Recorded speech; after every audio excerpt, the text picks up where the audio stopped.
Timnas Cina terus diterpa banyak badai menjelang laga menghadapi Indonesia. Skuad naga dikabarkan sedang tidak harmonis akibat perselisihan para pelatih. Selain itu, punggawa skuad merah disebut sudah tidak menaruh kepercayaan kepada Branko Ivankovic. Laga nanti akan menjadi pertandingan hidup mati bagi sang pelatih.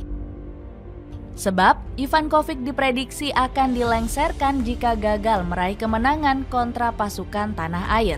Bagaimanakah kekacauan Timnas Cina jelang laga kontra Indonesia? Nasib Branko Ivankovic sudah di ujung tanduk.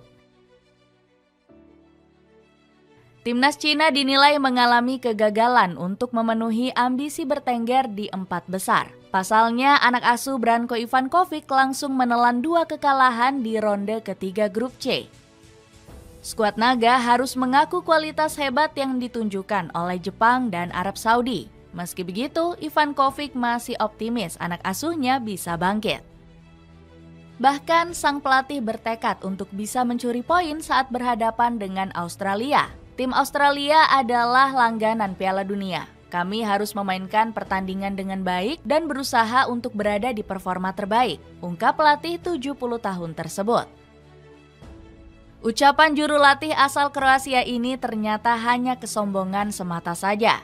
Skuad naga kembali hancur lebur atas Sakeruus dengan skor akhir 1-3. Padahal skuad Panda sempat unggul lebih dulu di menit 20. Akan tetapi Sakeruus mampu menyamakan di akhir babak pertama dan berbalik unggul di babak kedua. Hasil negatif ini membenamkan negeri tirai bambu di dasar klasemen grup C. Tim Naga Merah gagal mendulang satupun kemenangan dan mengoleksi 0 poin. Selain itu, hasil ini meninggalkan rapor merah di statistik negeri Panda. Mereka jadi tim dengan pertahanan terjelek setelah 14 kali dibobol oleh lawan. Meski timnya punya catatan jelek, Ivankovic masih besar kepala dengan kekuatan timnya. Kesombongan sang pelatih sampai mencuri perhatian dari media Vietnam. Soha kaget dengan pernyataan Jumawa juru taktik 70 tahun tersebut yang masih menganggap timnya kuat. Meskipun kalah telak, pelatih Cina tetap memberi pernyataan kalau timnya saat ini dalam keadaan bagus, tulis media negeri Naga Biru tersebut. 3 kekalahan beruntun makin memperkuat anggapan Cina sebagai tim terburuk di ronde ketiga. Kekacauan ini makin memperparah keadaan di ruang ganti skuad naga. Semakin tertekan justru membuat Branko Ivankovic jumawa untuk menang melawan Indonesia. Pelatih asal Kroasia ini menyebut Cina siap menghadapi skuad Garuda. Pertandingan berikutnya melawan Indonesia adalah awal sesungguhnya dari timnas Cina di ronde ketiga. Kami akan membutuhkan usaha lebih besar untuk mencapai hasil positif, ungkap Ivankovic. Ambisi besar sang pelatih juga mendapatkan dukungan dari para pemain Cina. Salah satunya Xie Weneng yang siap habis-habisan kontra timnas Indonesia. Entah orang-orang mengkritik ataupun mendukung kami, saya selalu mengerahkan segala kemampuan ketika bermain. Saya berharap bisa terus mencetak gol untuk Cina, janji Xie Weneng. Namun media Cina justru menganggap aneh ambisi dari Branko Ivankovic. Media seperti Sohu sendiri heran karena timnas Cina sendiri disebut sedang dalam konflik internal. Singkatnya, para pemain telah kehilangan kepercayaan padanya dan menganggap Ivankovic sebagai penipu. Mereka merasa dirinya nggak mampu membawa tim menembus 4 besar grup C, tulis Sohu. Selain itu, Sohu sendiri juga menulis kalau karir Ivankovic di Cina sudah di ujung tanduk. Media ini menyebut pelatih asal Kroasia itu akan dipecat seandainya kalah melawan Indonesia. Dapat diperkirakan bahwa setelah pertandingan melawan timnas Indonesia, Ivankovic kemungkinan besar akan dipecat. Zheng Zi kemungkinan menjadi pelatih sementara Cina, tulis Sohu. Tekanan dari media ini dinilai makin memperkeruh keadaan ruang ganti dari timnas Cina. Apalagi Zheng Zi sendiri dirumorkan akan mengambil alih peran utama di laga kontra Indonesia. Menurunnya mentalitas para pemain. Konflik internal yang dialami oleh Cina juga menurunkan semangat dari para pemain.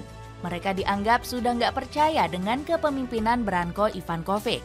Kekacauan ini dianggap sebagai hal yang biasa bagi media-media asal Cina. Sohu menyebutkan kalau konflik internal ini juga terjadi di era Alexander Jankovic. Di era Jankovic, hal serupa pernah terjadi seperti yang dialami oleh Branko Ivankovic, di mana pelatih merasa dikucilkan oleh para pemainnya, tulis Sohu. Media Sohu menyebut memang banyak pelatih Cina yang mengalami hal buruk tersebut. Satu-satunya pelatih yang disebut bisa memegang kendali penuh skuad Panda adalah Marcelo Lippi. Saking kacaunya ruang ganti Cina saat ini, para pemain sampai terbagi menjadi dua kubu. Pihak pertama adalah pemain yang masih percaya dengan Ivankovic. Sedangkan kubu lainnya adalah pemain yang lebih percaya dengan asisten pelatih.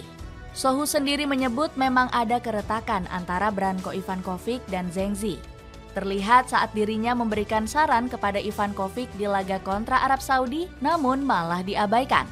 Sohu menulis kalau peristiwa ini adalah awal konflik kedua pelatih. Pelatih Ivankovic menolak saran asistennya Zheng Zi untuk menggantikan Behram Abdueli di pertandingan kontra Arab Saudi. Zheng Zi kemudian terlihat memukul tembok dalam keadaan marah, tulis Sohu. Saking kesalnya, asisten pelatih ini bahkan siap meninggalkan posisinya. Rumor tersebut sampai mempengaruhi berbagai pemain yang semakin gak percaya dengan hasil kerja Ivankovic. Wulei dirumorkan menjadi salah satu pemain yang kepercayaannya sudah runtuh. Kekalahan kontra Jepang dan Arab Saudi menjadi alasan utama dari kekesalan mereka. Perpecahan di ruang ganti ini harus segera dibenahi tim naga. Pasalnya, kekuatan Cina sedang ompong-melompong ditinggal sejumlah pilar intinya yang dibekap cedera. Di lini depan, Ivankovic harus memutar otak mencari sosok pengganti Wulei. Bomber Shanghai Port ini alami cedera rusuk dan diragukan akan segera pulih saat melawan Indonesia. Padahal Cina sangat bergantung kepadanya yang dikenal sebagai mesin gol. Wulei adalah pemain terbaik kami. Kami hanya membiarkannya bersiap-siap melawan Indonesia, ungkap Ivankovic. Selain Wulei, dua striker naturalisasi tim Panda yakni Alan dan Fernandinho juga terancam absen. Keduanya harus menepi karena mengalami cedera saat menghadapi Australia. Setelah evaluasi menyeluruh, tim nasional akan melakukan penyesuaian dengan absennya Fernandinho. Alan dan Wulei kembali ke klub masing-masing untuk pemulihan, tulis pengumuman resmi timnas Cina di X. Kondisi Cina yang pincang ini bisa dimanfaatkan tim Merah Putih. Pasalnya berbanding terbalik dengan negeri tirai bambu, timnas Indonesia dipastikan hampir turun dengan kekuatan penuh. Kepastian ini disampaikan langsung pelatih Garuda Nusantara, Shin Tae-yong. Kecuali Ahmad dan Walsh, semua pemain baik-baik saja, ungkap pelatih 54 tahun tersebut. Meski ditinggal Jordi Amat dan Sandy Walsh, Coach Shin gak perlu pusing. Sebab mereka punya pelapis yang sepadan seperti Eliano Renders dan Rizky Ridho. Lengkapnya kekuatan tim dan persiapan yang matang bikin para punggawa skuad Merah Putih semakin ambisius. Pasalnya Sumarji selaku manajer menargetkan tim Garuda memetik poin penuh. Dengan persiapan cukup baik karena di sini lumayan cukup lama, ada 4 hari. Sehingga nanti ketika lawan Cina betul-betul siap dan target kita bisa tercapai, yaitu kemenangan, tutur Sumarji. Ditinggalkan fansnya sendiri.